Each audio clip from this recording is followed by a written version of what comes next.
Hey, I'm Coach Colin Castello with Shot Mechanics Basketball, and welcome to another edition of NBA Shooting Secrets. This time, it's with Mark Price.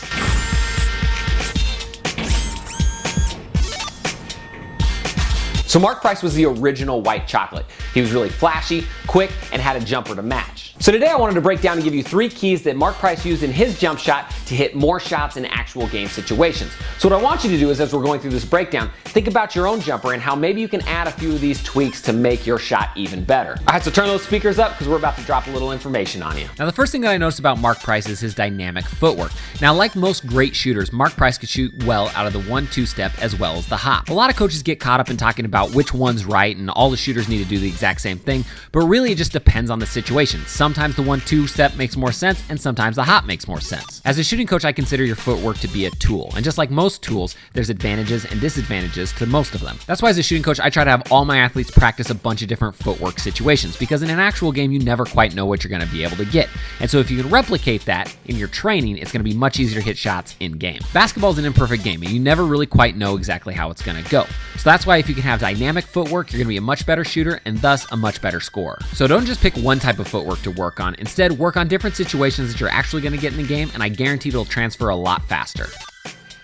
All right, next let's talk about Mark Price's release. Now, Mark Price is what we call a split finger release shooter, meaning that the last fingers to touch the basketball are his index finger as well as his middle finger. So you notice that as Mark Price starts his shot, he keeps his split finger or his fork on the side of the basketball, and then as he raises it up to his set point, he rotates it around so it's behind the basketball. Then from here, as he snaps his wrist forward for the release, notice how the V of the split finger is in the center of the basketball. This keeps the ball on balance, and so as he releases, it's going to release straight towards the hoop and not to the left and not to the right. Now, depending on your body and your preference, you might like the split finger release, but some players like the middle finger release where their middle finger's in the center of the ball, and some players like the index finger release where their index finger's in the center of the ball. Regardless of which one you like best, the key here is to make sure that whatever the release is in the center of the basketball, because that's going to keep it moving straight instead of left or right. So experiment, and you might just find out that the split finger release works for you.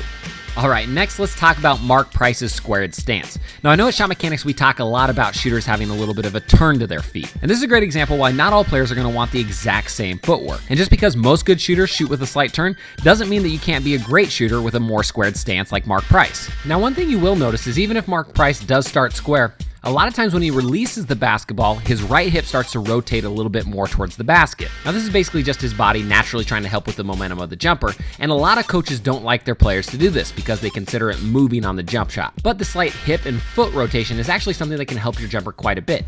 Notice that on most of Mark Price's jump shots, even though he starts square, very rarely does he end squared. So that's a little trick that can help you out if number 1, you feel more comfortable shooting squared, or number 2, you have a coach that wants to make you shoot squared. Because many times on a jump shot, how you end is just as important or sometimes even more important than how you started it. So how do you like your stance? Do you like to be more squared or more turned, somewhere in between? What I want you to do is experiment with it and see what works best for you. Because once you find your personal comfort, it's all about just perfecting it from there.